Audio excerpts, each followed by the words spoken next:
Hello friends, welcome back to my channel.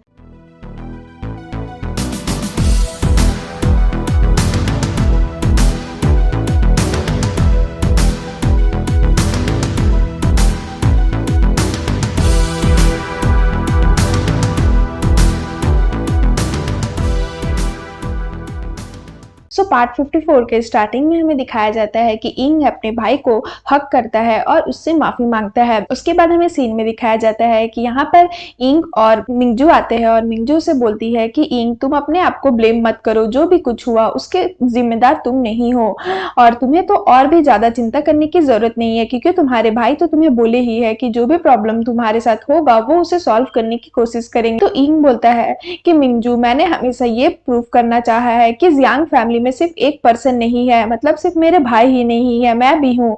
But मुझे realise हुआ है कि मैं किसी भी काम का नहीं हूँ, मैं जियांग फैमिली पर बस एक बोझ बनकर रह गया हूँ, मैं किसी भी प्रॉब्लम को सॉल्व नहीं कर सकता हूँ। तो मिंगजू बोलती है कि नहीं, ऐसी बातें मत करो, ऐसा नहीं है। तो इंग बोलता है कि क्या तुम्हें रियलाइज नहीं होता कि मैं एक बर्डन हूँ जियांग फैमिली पर, मैं सिर्फ जियांग फैमिली का पैसा उड़ाता हूँ, उसी का खाता पीता हूँ और जो भी कपड़ा पहनता हूँ उसी का पहनता हूँ, और इवन मैंने जियांग फैमिली की भाभी को भी पसंद किया हुआ है। उसके बाद इंग बोलता है कि तुमने बहुत सही डिसीजन लिया, तुमने मुझे नहीं पिक करके मेरे भाई को चुना। उसके बाद वो बोलती नहीं, ऐसा नहीं है। तो इंग बोलता है अच्छा ऐसा नहीं है, तो क्या तुम मेरे साथ अभी भागने के लिए रेडी हो? तो फिर मिंगजू कुछ नहीं बोलती है। तो इंग बोलता है देखा। उसके बाद वो बोलता है कि जियांग फैमिली का बस मेरे पास सरनेम है और बाकी मेरे पास कुछ भी नहीं है, मैं एक फेलियर हूँ। उसके बाद हमें सीन में दिखाया जाता है कि यहाँ पर वो सैड रहता है बहुत और कुछ सोच रहा होता है और बोलता है संघाई में कुछ भी मेरा नहीं है, ऐसा कुछ भी चीज नहीं है जो मेरे नाम पर हो, ना ही बिजनेस में और ना ही प्यार में, पर कोई भी पोजीशन मेरे लिए नहीं बना है। उसके बाद वो बोलता है कि आखिर इंगोंग है कौन, मैं अपना नाम भी नहीं बना पाया हूँ, मेरा कुछ एम भी मुझे समझ नहीं आ रहा है। उसके बाद वो लेटर लिखता है अपने भाई को और घर छोड़कर वो जाता है और लेटर में वो लिखता है कि भैया आपने मेरी हमेशा केयर की है,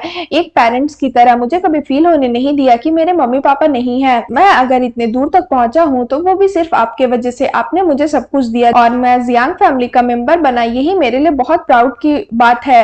बट अब मैं बड़ा हो चुका हूँ, अब मैं वो इंग नहीं रहा जो मैं बचपन में था, इसलिए मैंने जो भी गलती की है मैं उसके लिए खुद को रिस्पॉन्सिबल मानता हूँ और मैं ये नहीं चाहता कि मैं आपके लिए और बर्डन बनूं और बोझ बनूं, इसलिए मुझे अपने आप को ढूंढना होगा और मैं संघाई छोड़ करके जा रहा हूँ। जब तक आप मेरा ये लेटर पढ़ रहे होंगे तब तक मैं ट्रेन में होऊंगा, तो आपको जरूरत नहीं है ढूंढने की मुझे, मैं अपने आप को प्रूव करके रहूंगा और मैं अपना रास्ता खुद ढूंढूंगा, मैं एक बेटर पर्सन बनकर दिखाऊंगा और मैं जहां भी जाऊं आप प्लीज मुझे ढूंढने मत आइएगा, और मैं जहां भी जाऊं जो भी करूं आप हमेशा मेरे बड़े भाई रहेंगे।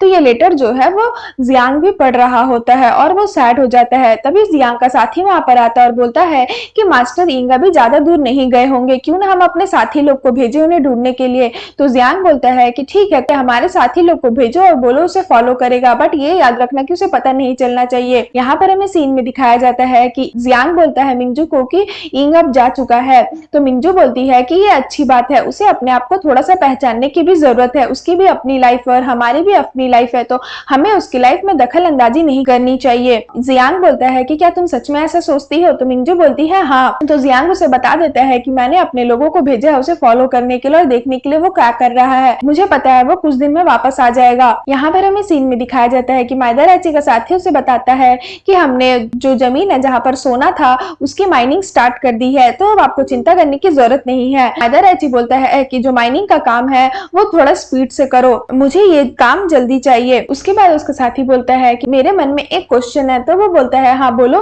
तभी वो बोलता है कि इतना बड़ा अमाउंट का सोना है जिसे आप अभी निकलवा रहे हैं, तो आप सोना तो निकलवा लोगे बट उसे बाहर अपने देश में जापान में कैसे ट्रांसपोर्ट करोगे? तो माइदाराची बोलता है कि तुम्हारा काम सिर्फ सोना निकालना है, मैं उसे कैसे ट्रांसपोर्ट करूंगा ये मेरा काम है, उसकी चिंता तुम मत करो, मैं इसे अरेंज कर लूंगा। उसके बाद हमें सीन में दिखाया जाता है कि माइदाराची लोंगसे से मिलने आता है और लोंगसे से बोलता है कि डॉक पर, मतलब जहां से सोना जाएगा वहां पर हमारे कोई भी आदमी आज ही नहीं हो रहे हैं। तो माइदाराची बोलता है कि ठीक है, उन्हें पैसा चाहिए तो बोलो, मैं पैसा भी इंक्रीज कर दूंगा। तो लोंगसी बोलता है कि पैसों की बात नहीं है, संघाई में जितना भी डॉक है वो मैक्सिमम मास्टर जुओ के नाम पर है और मास्टर जुओ का बिजनेस करने का अपना तरीका है, वो अपना डॉक हमें नहीं देंगे और वो अपना सारा रूल भी चेंज कर चुके हैं और जापानीज को तो वो खासकर अपना डॉग नहीं देंगे। और डॉग में मैक्सिमम मास्टर जुओ के ही लड़के लोग खड़े रहते हैं। पूरे संघाई में सभी कोई बस 3 नाम जानता है, वो है सेकंड मास्टर जुओ बस। और आप इतना बड़ा सोना को ट्रांसपोर्ट करना चाहते हैं बिना जुओ के अप्रूवल के, तो ये हो ही नहीं सकता, हम नहीं कर सकते ये।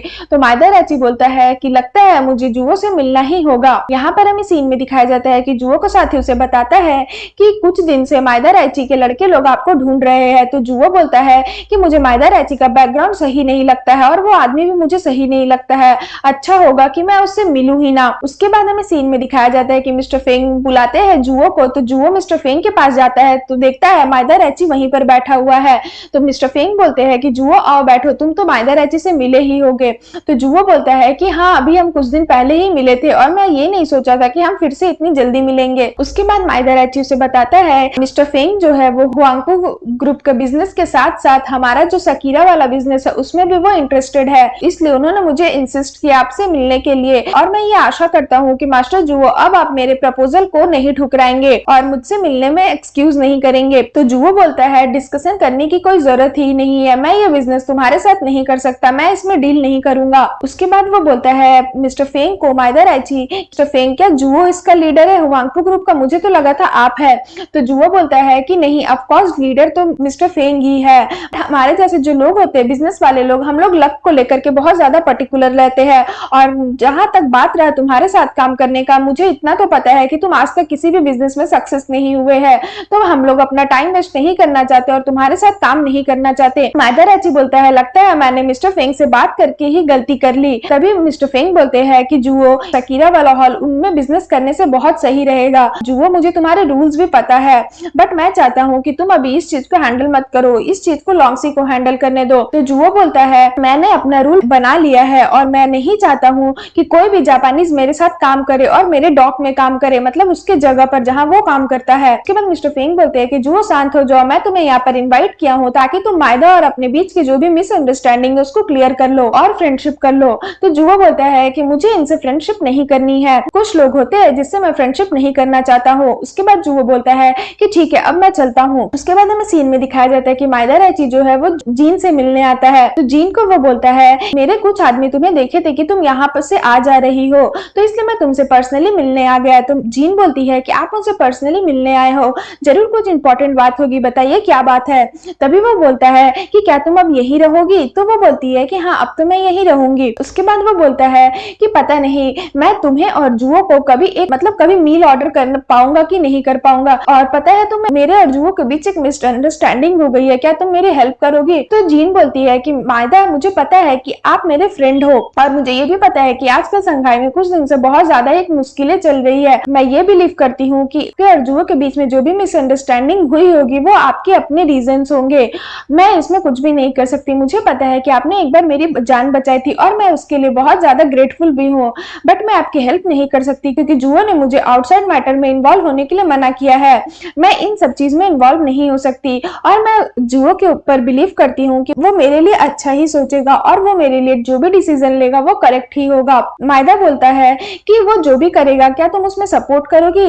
तो जीन बोलती है कि हाँ वो जो भी करेगा मैं उसमें सपोर्ट करूंगी। उसके बाद यहाँ पर हमें सीन में दिखाया जाता है कि जुओ बोलता है जीन को कि जो जापानीज लड़का तुमसे मिलने आया था मैं चाहता हूँ कि तुम उससे दूरी बनाकर रखो और जो भी वो बोलेगा उसमें तुम बिलीव ना करो। तो जीन बोलती है कि ठीक है अब से जो भी तुम बोलोगे मैं वही करूंगी। उसके बाद वो बोलती है कि तुम मुझे बाहर की बातें नहीं बताते हो और बाहर की बातें में मुझे इन्वॉल्व भी नहीं रखते हो, मुझे तो चिंता होती है। तो वो बोलता है कि जब तक मैं हूँ तुम्हें चिंता करने की क्या जरूरत है, तुम बस घर का मैटर देखो। उसके बाद वो बोलती है कि अब तो इंग भी जा चुका है, पता नहीं वो कैसा होगा, 1 महीना हो चुका है और उसकी कोई न्यूज भी नहीं आई है कि वो कहाँ है क्या है। तो जुओ बोलता है कि मुझे नहीं पता वो क्या कर रहा होगा और कैसा होगा, और मैं ये भी बिलीव करता हूँ कि वो कुछ स्टूपिड काम नहीं करेगा बाहर जाकर के। हम लोग बस यही होप कर सकते हैं कि अभी वो अपनी जिंदगी अच्छे तरीके से जी रहा होगा और यहाँ का सारा दुख भुला करके वो जहाँ भी हो अच्छे से रह रहा होगा। तो जीन बोलती है वो सब तो ठीक है बट मुझे ये समझ नहीं आ रहा कि वो बिना कुछ लेटर छोड़े ऐसे कैसे चला गया। तो जुओ बोलता है कि वो बहुत स्मार्ट लड़का है, बिना रीजन के कुछ भी नहीं करेगा, तुम चिंता मत करो। यहाँ पर हमें सीन में दिखाया जाता है कि मिंजो की साथी आकर उसे बोलती है कि आपने जो डिजर्ट मंगाया था बाहर से वो आ चुका है। तो यहाँ पर जो मिंजो है वो उस डिजर्ट को देखती है और बोलती है कि इंग अब तुम जा चुके हो और और अब मैं तुम्हारे साथ वैसे भी नहीं रह सकती हूँ और मैं आशा करती हूँ कि तुम बहुत दूर जा चुके होगे और अपनी एक लाइफ चुन रहे होगे और जो जियांग है मैं जानती हूँ कि उसे कोई नहीं मार सकता। जब तक मैं यहाँ पर हूँ मैं नहीं चाहती कि माइदा रैची मुझे यूज करे और तुम दोनों भाइयों को अलग करे, तो यही अच्छा होगा कि मैं ही यहाँ से चली जाऊँ संघाई छोड़कर, ना मैं रहूंगी और ना ही माइदा रैची मुझे यूज करेगा और मुझे अपने आजादी खुद ही ढूंढना पड़ेगा। उसके बाद हमें सीन में दिखाया जाता है कि यहाँ पर रात होते ही मिंजू जो है वो अपने घर से निकल जाती है और स्टेशन पहुंचती है। तभी वहां पर स्टेशन में जो गार्ड रहते हैं वो लोग बोलता है कि इंग्लैंड के लिए अभी जो शिप जाने वाला है वो बस कुछ ही देर में निकलने वाला है, सभी कोई जल्दी से आ जाओ। तो मिंजू जैसे ही जाती है उसे चक्कर आने लगती है और वो बेहोश होने लगती है। तभी वहां पर माइदा रैची आता है और वो उसका हाथ पकड़ के बोलती है कि प्लीज मुझे ड्रग्स दे दो। तभी माइदा रैची उसे देख के हंसने लगता है और फिर सीन यहाँ पर खत्म हो जाता है। सो फ्रेंड्स, अगर आपको मेरी वीडियो अच्छी लगे तो प्लीज मेरे वीडियो को लाइक करिएगा, मेरे चैनल को सब्सक्राइब करिएगा। मैं इसका नेक्स्ट पार्ट लेकर आऊंगी जो बहुत ज्यादा इंटरेस्टिंग होने वाला है, सो उसके लिए वेट करिएगा। सो फ्रेंड्स, आज के लिए बाय बाय, मिलते हैं फिर से एक न्यू वीडियो के साथ।